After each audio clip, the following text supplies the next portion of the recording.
All right, welcome back to Marta's Planning Mess. This is going to talk about my N1 Traveler's Notebook collection and how it's been successful and how it's failed, because let's face it, I want to love this so much, but I just don't know that it's going to work well for me. But anyway, let's talk about what I have and what I'm using it for.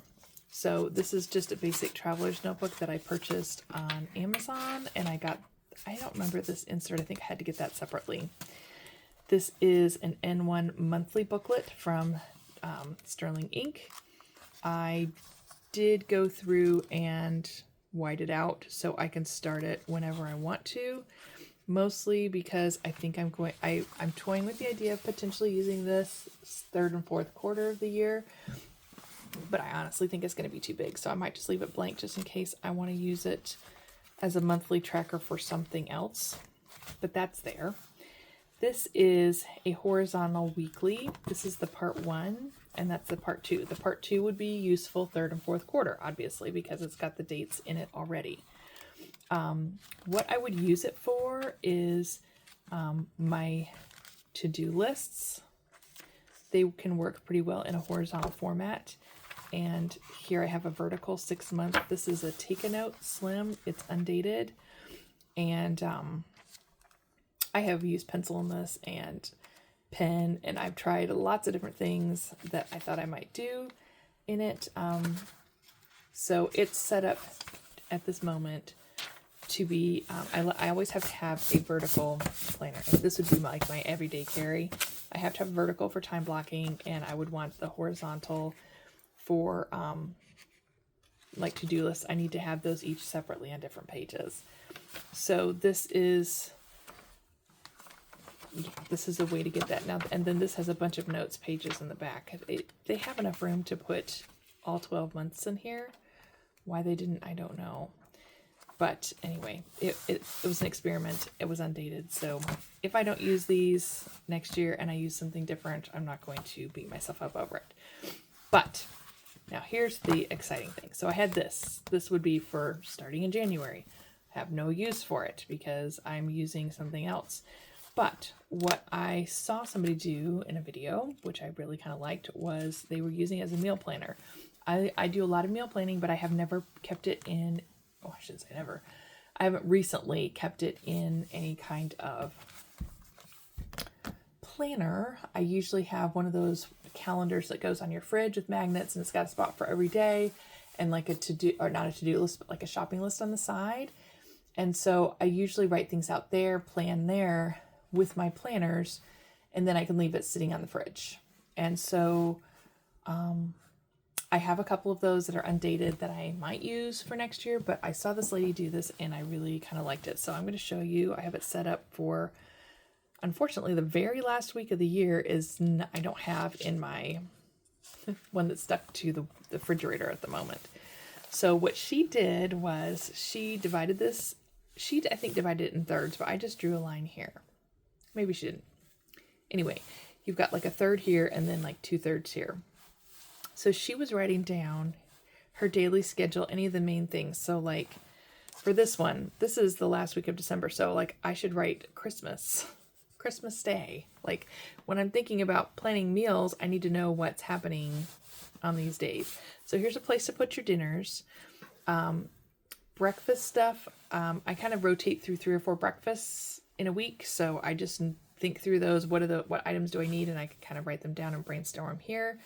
Lunch ideas, like soup or salad lunches, are things that like I might want to make in bulk, and like the soups I might want to batch freeze them. So it's just a place to kind of take notes and ideas for that.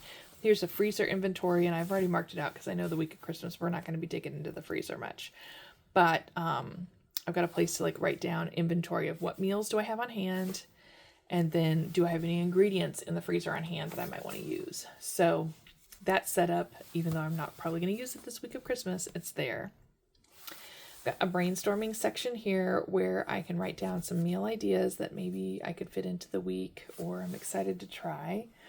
Over here, I want to write down my receipt totals. Like, I always go to Aldi and Walmart, and then sometimes a few other stores, depending on if I can't find the items I need at Aldi and Walmart. And so this is the place to put down my receipts and then total them out here for what I'm spending on food that week. I keep track of finances in other places, but it's kind of nice just to see it here. And then I've made this to put the totals for 2026. So and this is just the first 26 weeks. So I've got that space there for that. And then I'll show you this. This is last week's groceries I just went and got from the store. But these are Post-it notes. They fit in here perfectly. And I don't always like the categories that they give. But anyway, I just mark them out and put what I want in there instead. But I like my grocery list to be categorized. So I'm in the produce section. I get all the produce stuff instead of reading up and down my list. Did I miss something? And then having to return. That drives me nuts. So I really like these notes. I have 2 packs of them. They should last me for quite a while. So I like that it fits in here. This is nice and slim. It fits in my purse. No problem. I wonder if this would fit. Ooh, this kind of fits on here. So this would be a way to take my pens with me into the store and not have to worry about where they're going. So I'm going to use this for the first 2 quarters of the year. If I don't use this for my everyday carry, which I can kind of guarantee you it's not going to happen, I will use this to continue on with this project. So this will definitely not get wasted. This one might get wasted. Well, I don't think it'll ever get wasted, but it might not get used as everyday carry. I don't know what I'm going to use this for, because this is a time blocking thing that I would only use in an everyday carry. So I don't know. Sometimes you buy things and you think you're going to use them and you just don't. And that's okay. You're still learning and growing. But yeah, that's what I'm doing for meal planning, and I'm really liking it. So if you're struggling with your meal plans, it's a way to do it. There's other ways you could do it too within this system. If you wanted to just say, this is breakfast, this is lunch, this is supper. In fact, I can show you, because I've done that in the past in a Hobonichi Weeks. It's a way to track your meals like this. Okay, there's breakfast, lunch, supper, and I just kind of write in what we had for each of those meals. All the tracking, the macros, that sort of stuff that I like to keep up with it. You may not, but I put all that stuff on this side. But anyway, in the past, I was kind of putting those numbers here, or doing like this breakfast, lunch, supper, and then putting the macros there and adding them up. There's lots of ways you can do it.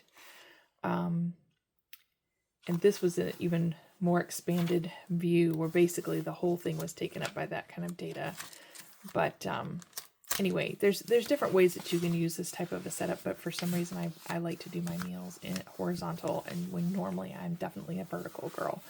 You could spread that out if you wanted more space. If you wanted this much space to write each day, each meal, you could have breakfast, lunch, and then dinner here.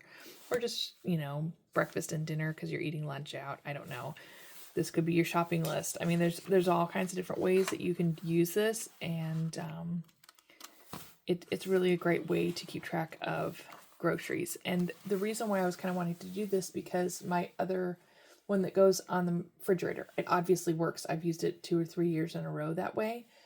The thing I don't like is I tear off the week and then I usually throw it away. So I can't go back and reference, hey, what did I do last week? Or if you get like in a slump of what meals are. So it's kind of nice to be able to look back and be like, what did we eat that week or 3 weeks ago? Or what's something that we enjoyed that I'm just not thinking of off the top of my head. So kind of keeping that together is nice. So that's what I'm using this for, and we'll be using that for going into 2026. Thanks for watching. I hope you learned something about how you can keep track of meal planning from this video.